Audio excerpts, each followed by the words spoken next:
The World Cup has come to an end. It has been a roller coaster of a month, waking up early every day, trying to do our best to watch every single game, for the most part, but it's been an exciting ride. We can't, it's at the point where we can't wait for the next one. We want 2026 to already be here because it's going to be here in North America. It's going to be in the States, Canada, and Mexico. So for those of you guys who are out here, make sure to start saving up, start putting your chips away so we can have an exciting time. My thoughts on the final, my thoughts on Messi. I think finally the GOAT gets to, he gets to cement his legacy. And I'm one who would argue, I would argue with you for an hour debating you why CR7, is a GOAT. And I think there's still a debate there. I think it's still arguable. But for me, after this World Cup, after Messi's performances, given the circumstances, because it's, VAR. Let's face it, the VAR. Nobody's okay with it, but we have to face the music. We have to move on with it because this is modern day football. We're gonna VAR is the new thing. It's already existed in football. It exists in basketball. They can go back and look at plays. So this is a new thing. All touchdown plays get reviewed. Now all goals get reviewed for the most part, especially if they're close. Penalties, it's there's a lot of factors, there's a lot of variables that go into soccer, but that's why it's the most beautiful sport in the world and it's the most popular sport in the world. So we have to get used to it, despite the refereeing, despite the VAR.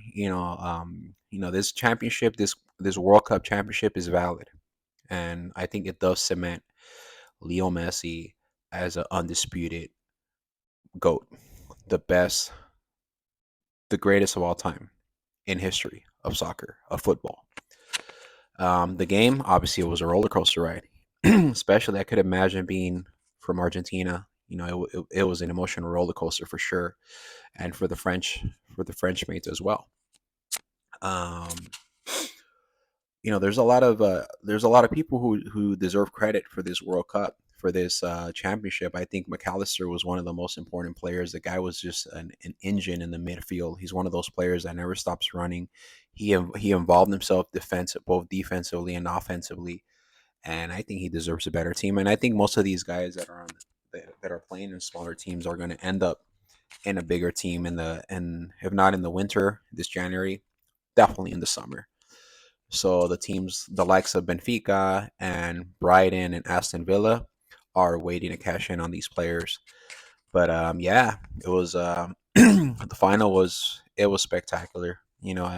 I'm not even. Everyone is saying like it's probably the best final in history. I'll be honest. I mean, I've seen a. I mean, I've been watching the World Cup since '94, when it was out here. That's as far as I can remember. I was like 7, 8 years old. My father would go out there. He went to a couple games. He had a bunch of pictures. He'd come home with the face painted. And I remember watching that final. It was when Roberto Baggio missed a PK. So I don't have like a lot of memory of that. But, all the other finals have been great. The Argentina versus Germany. I remember the France versus, what was it? France versus Brazil when Zidane scored that corner kick. There's been great finals, but a final like this where there's so much at stake, you have a legacy of the best player in the world at stake for the game to finish 2-2, and then one team goes ahead in the first half of extra time, and then they tie it in the second half of extra time 3-3, and then we go to penalties. It was just, the stage was perfect, and I think justice was served. Congratulations to the Argentines.